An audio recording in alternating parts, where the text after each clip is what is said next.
Welcome to the latest episode of the Real World Nutrition Podcast. This is episode 242. RDA, DRI, AMDR, AI, and UL. What do these nutrition terms actually mean? Hi everyone, welcome back to another episode of the Real World Nutrition Podcast. I'm your host, Shelly Rael, registered dietitian nutritionist. And today's episode is one that I felt I need to address because a lot of these nutrition recommendations and what we call the nutrition alphabet soup tends to confuse a lot of people. Even those who are actively trying to learn more about nutrition see all these terms and are never quite sure what they mean. If you've ever looked up how much protein you need or how much vitamin D is recommended, or how much sodium is too much, you've probably come across a list of letters that didn't make things any clearer. So RDA, DRI, AI, UL, AMDR, and DV are all terms that are often thrown out there without much explanation. So today I want to break these down in a way that helps it make a little bit more sense, but more importantly, helps you understand what they mean and how they're actually meant to be used. So first, let me start out with the big picture here. All of these terms fall under a broader system or a broader term called the dietary reference intakes. So DRI stands for dietary reference intakes. So I tend to tell people, think of this as the umbrella. Under that umbrella, or under the DRIs, are several different types of reference values that have different purposes. So these include the EAR, the RDA, the AI, the UL, and AMDR. And here's something that's important. Not every nutrient has all of these values. Some only have one or two. So as I go through this, that'll make more sense. But right away, that tells us something important, that nutrition isn't exact. We are still learning about these nutrients that the human body needs and what are the appropriate amounts for us. So these are tools that are based on research and based on averages. They're not precise, I should say. They are not precise prescriptions for us as individuals. So let me go through each one of these individually, and hopefully it'll make more sense. So first up, the EAR, or Estimated Average Requirement. And this is one that most people do not hear about often, the EAR. And this stands for the intake level estimated to meet the needs of 50% of healthy individuals in a specific group. So if you had 100 people of the same age and same sex, about half would meet their needs at this level. Half would need more. So the EAR is primarily used for research and to help establish the RDA. So the EAR is not typically used as a personal goal. It's an estimated average requirement. Now, the RDA, or the recommended dietary allowance, this is not recommended daily allowance, it's recommended dietary allowance. This is one that most people recognize and have heard of, even if they misuse it and think it's the recommended daily allowance. So the RDA is set high enough to meet the needs of about 97.5% of healthy individuals in a given group. Now, if you've ever taken statistics, that 97.5% is two standard deviations above the mean. So the RDA is designed to cover almost everyone. And again, this does not mean it is the exact amount you personally need. It means it is a level that is very likely to meet your needs. RDAs vary based on age, sex, and life stage. So pregnancy and lactation is a life stage that has different values. Certain conditions or behaviors can also influence needs. So again, it's not a one-size-fits-all number. Now the next one, AI, the original AI in nutrition is adequate intake.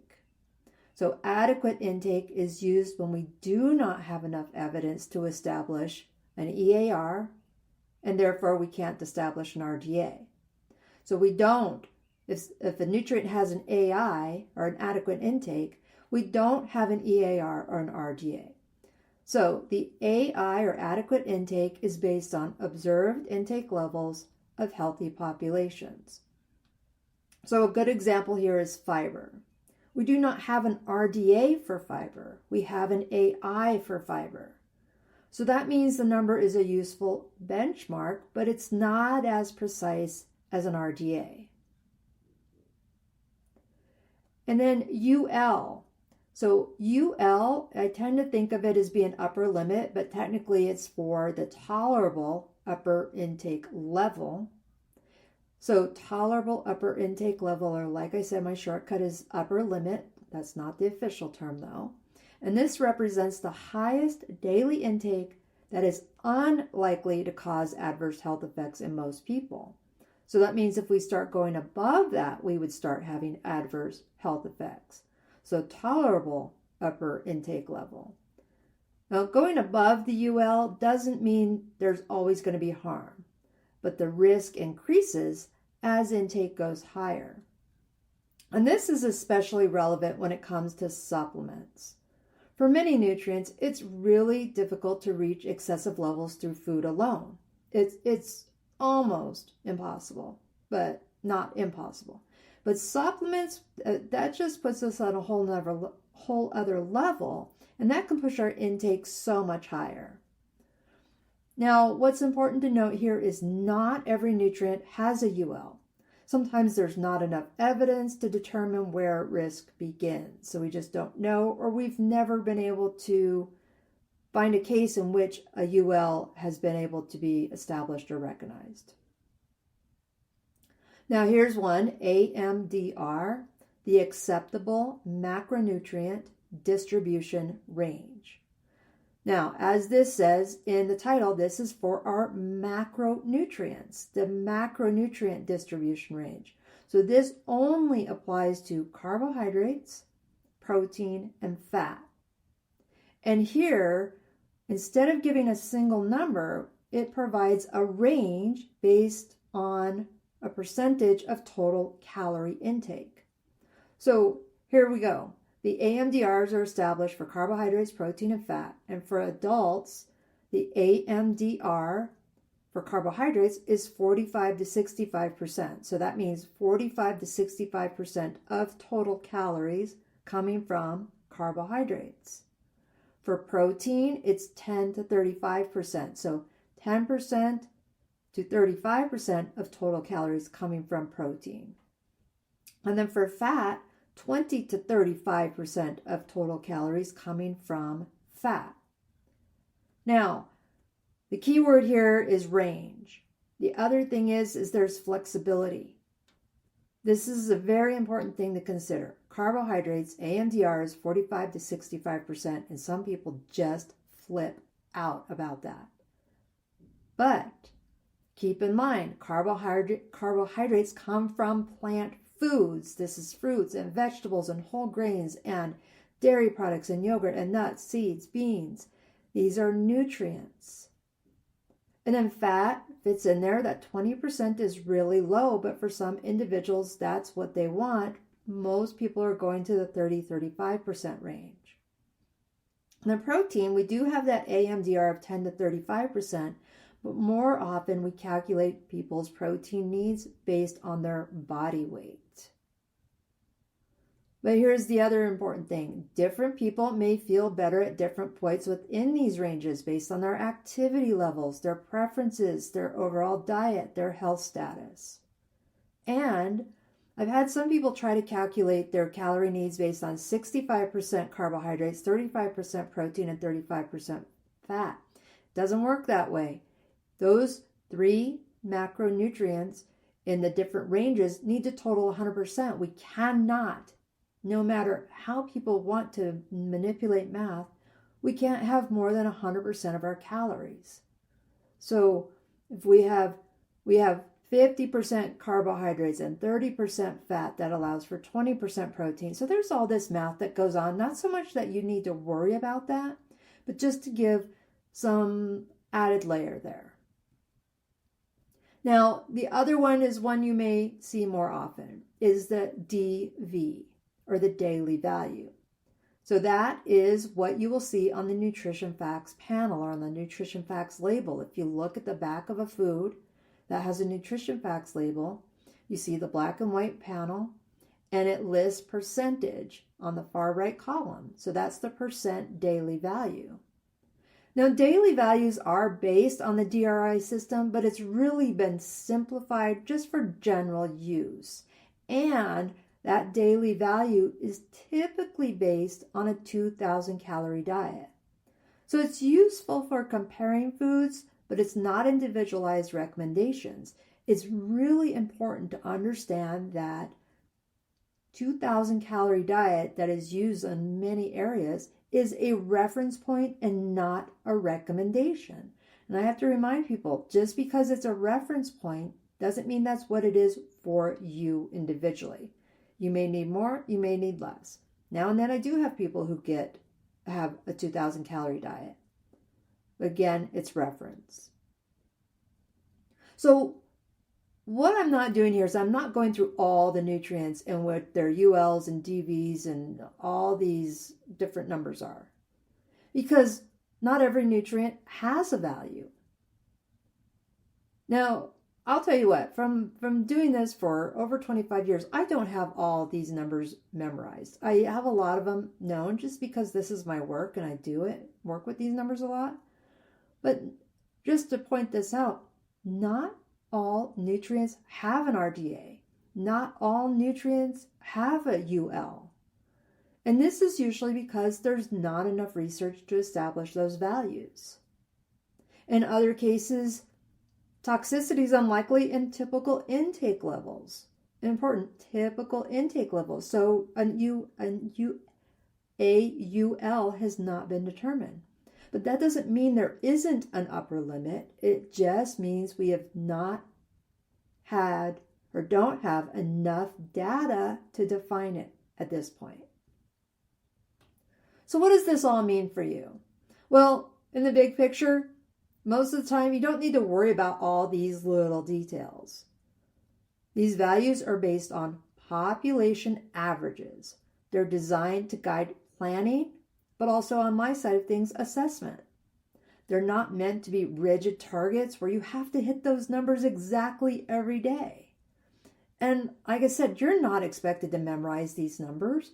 I could rattle off some of these things off the top of my head just because of my work, like I said. So here's an example. The recommendation for RDA for women for vitamin C is 75 milligrams. For men, it's 90 milligrams. Add 35 milligrams on top of that if you smoke. The upper limit for vitamin C is 2 grams or 2,000 milligrams. To reverse scurvy, you need a minimum of 10 milligrams a day. But the RDA has been established for men and women and people who smoke to say if you get that between that 75 and 135 or 125 milligrams a day, you're very likely not going to get scurvy and you're going to be just fine. And all that was just based on my personal memory of all these things, but I don't have this for every single one. And I would not expect a single individual in the general public to know all these things or need to know it. So this goes back to something I say all the time. It's patterns, patterns, patterns, patterns over time, not precise numbers every single day. Nutrition is not exact. The nutrient content of food is an estimate, as I mentioned in last week's episode. Your body's needs vary from day to day, as I mentioned in last week's episode. So instead of focusing on hitting exact numbers, it's more helpful to look at patterns. Are you getting a variety of foods from all the food groups? Fruits, vegetables, whole grains, protein, healthy fats, dairy foods, dairy alternatives? Are your meals balanced?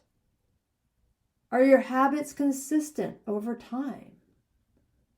These factors are far more important to look at than whether you're hitting a specific number for a dozen nutrients on a given day. Focus on the patterns. This is when people say, how do I know if I'm getting enough? I said, if you're getting a variety of foods from all the food groups, in most cases, you're going to be fine. So, to clarify this, or to just recap, the DRI is a system that provides a framework. It helps guide research, policy, and public health recommendations. It gives us a way to talk about adequacy and safety. But it is not meant to turn eating into a math equation and having to calculate things all the time. So having an understanding of what these terms mean can help you make sense of nutrition information without getting overwhelmed by it. I don't expect anybody to remember the UL and the AI and the RDAs and all that, other than just it's recommended dietary allowance, not recommended daily allowance. But really, more importantly, it can help you step back from the idea that everything has to be exact, because it does not. Okay, with that wraps up this week's episode of Real World Nutrition. As always, I have a link in the show notes to the blog that relates to this episode. If you have questions, send me an email, send me a message. I have that also linked in the show notes, or you can just go to shellyriel.com and look at the contact page, and you can find out more on how to reach out to me and set up a 30-minute introductory call with me if you want to start learning more about what your needs are and how to start implementing those on a day-to-day basis. All right, everyone, that's it. You all take care, and bye for now.